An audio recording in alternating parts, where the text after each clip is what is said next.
Мақта қыз бен мысық. Ертегісі.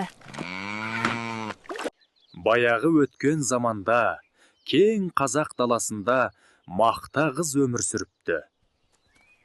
Мысық. Мақта қыз үйін жинап жүріп, мейіз тауып алады да мысықты шақырады. Келмесең келме. Келмесең келмең деп, мейізді өзі жеп қояды. Сол кезде мысық кіріп келеді. Мені шақырдың ба? Мақта қыз үндемеген соң, мысық мақта қыздың үстелдегі айранын төгіп жібереді. Мақта қыз ашуланып, мысықтың құйрығын кесіп алады. Мысық мақта қызға: "Апа, құйрығымды берші" деп сұрайды. Мақта қыз мысыққа: "Айраным төле" деп ұрсады. Мысық басын изеп, "Жарайды" деп шығып кетеді.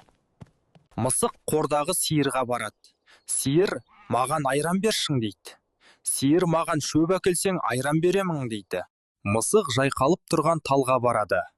Мысық: "Маған жапырақ бершің" дейді. Ағаш: "Маған су әкелсең, жапырақ беремін" дейді. Мысық қыздарды көреді. Мысық: "Маған су беріңіздершің" дейді.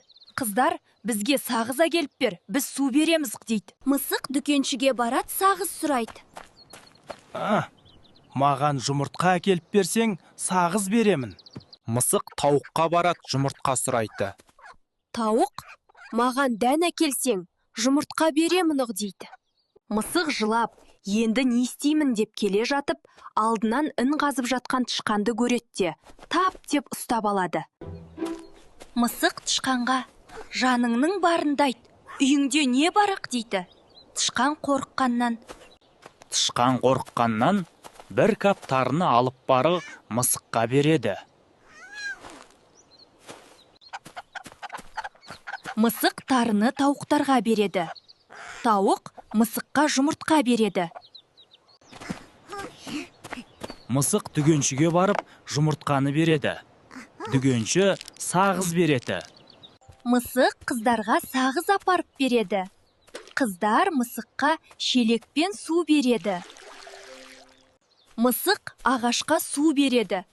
Ағаш мысыққа жапырағынан береді. Мысық сиырға жапырақ апарып береді. Мысық кесемен айран алады. Мысық кеседегі айранды мақта қызға береді. Мақта қыз мысыққа құйрығын береді. Мақта қыз бен мысық құшалтасып татуласады.